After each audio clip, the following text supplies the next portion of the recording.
देखो, सबसे पहले अपन इसी को हल करते हुए जाएंगे। आप मापांक का मतलब जानते हो, लगा दो फॉर्मूला।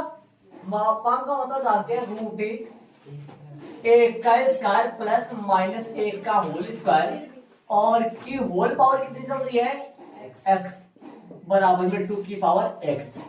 ठीक है, हल करो और रूट में कितना आ गया, 2 की होल पावर एक्स से 2 की पावर में एक्स।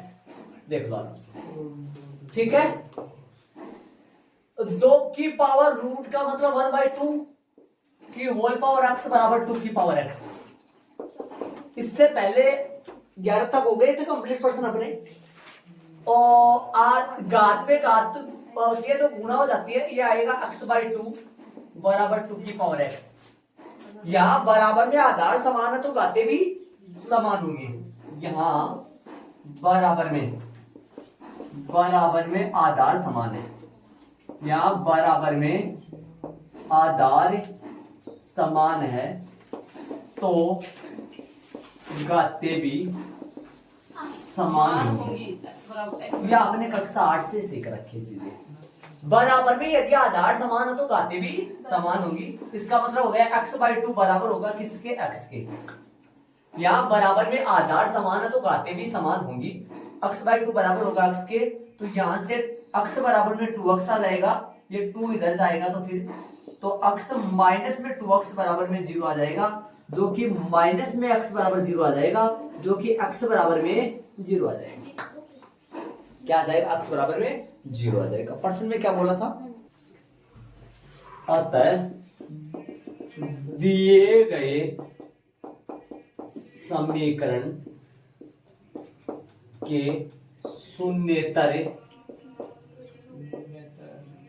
दिए गए समीकरण के शून्येतर पूर्णांक मूलों की संख्या, की संख्या 0 है। अतः दिए गए समीकरण के शून्येतर पूर्णांक मूलों की संख्या 0 है, अर्थात इस समीकरण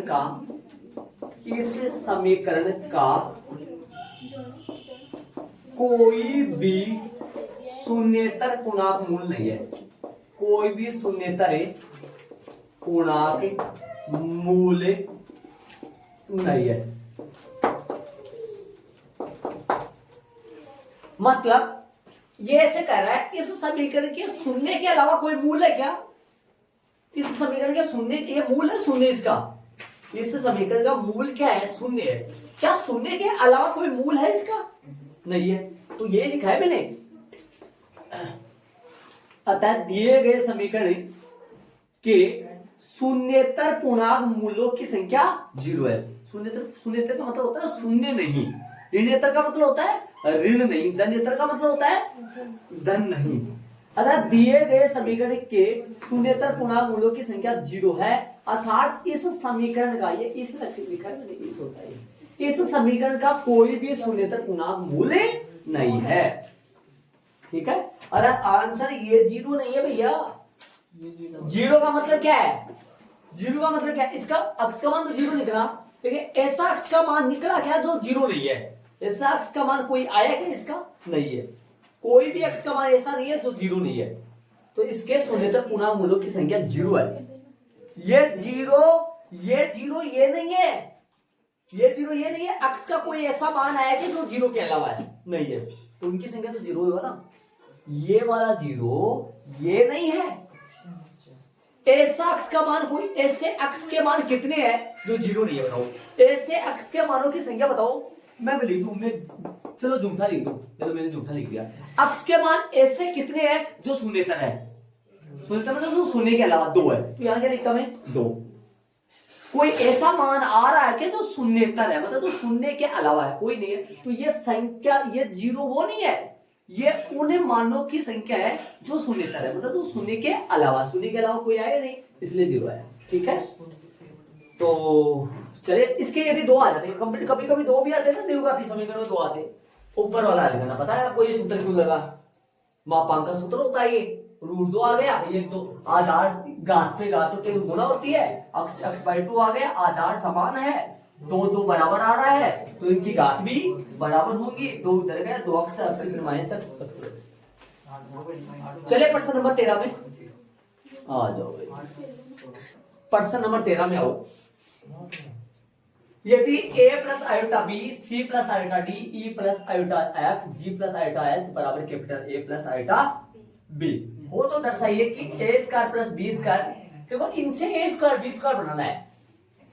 शायद इसका मापांक कर ले, शायद इसका मापांक कर ले तो आ जाएगा, और इसका भी मापांक कर ले आ जाएगा।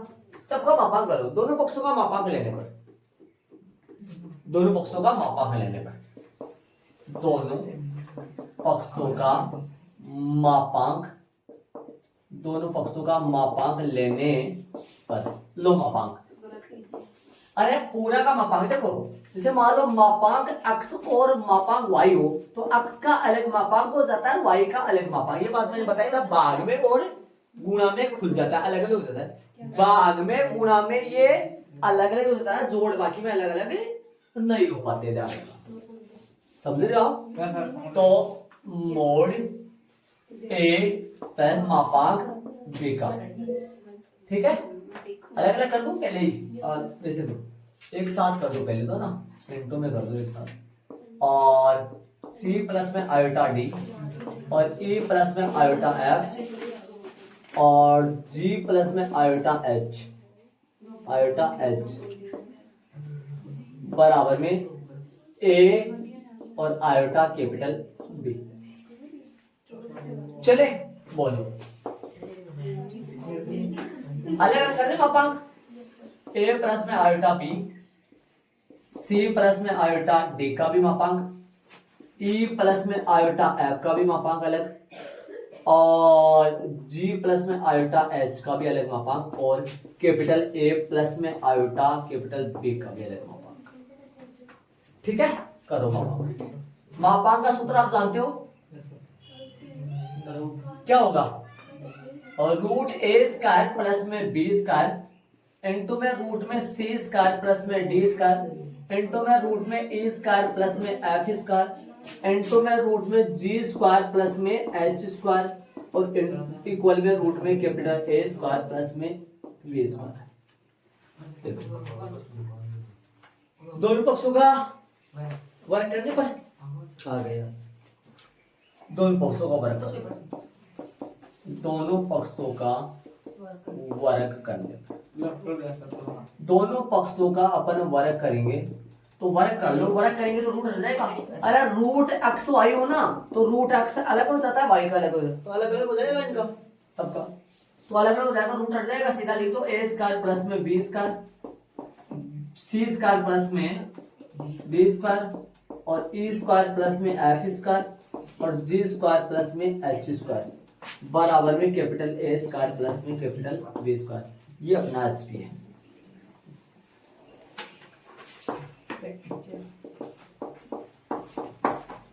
ठीक है, आगे चलेंगे अपन, बड़ा प्यार। इस पर्सन में अपने को m का न्यूनतम मान ज्ञात करना है। देखो इसको कैसे करेंगे वो सुनो, देखो ब्रैकेट के अंदर 1 प्लस में आयोटा बटा में 1 माइनस आयोटा और गुणा कर देंगे इसको 1 प्लस आयोटा से, 1 प्लस आयोटा से, ताकि ये नीचे से आयोटा हट जाएगा, m ऊपर चलेगा, सामने 1 चलेगा।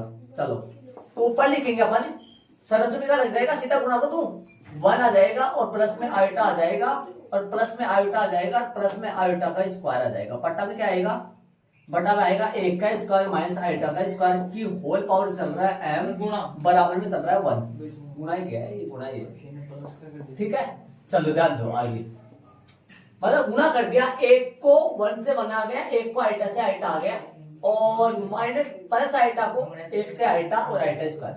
चलो करें, ऊपर क्या आएगा 1 प्लस में 2 आयोटा और यहाँ क्या आ जाएगा माइनस का 1 और बटा में क्या आ जाएगा 1 माइनस और माइनस का 1 और की पावर m बराबर में 1। चले आगे, आगे अपन चलेंगे, आगे जा दो, आगे अपन चलेंगे तो आगे देखो 1 ये माइनस एक एक इधर जाएगा तो 1 से 1 क्या हो जाएगा, कट जाएगा। 2 आयोटा बटा में 2 की पावर m बराबर में 1। देखो 2 से 2 भी कट जाएगा, आयोटा की पावर m बराबर में 1। m का मान अपन m का मान कब कब 1 होता है, ये मेरा बताया हुआ है, बेसिक में बता दिया था मैंने। 4 8 12 16 20 24 m का न्यूनतम मान 4, m का न्यूनतम मान 4। ठीक है, तो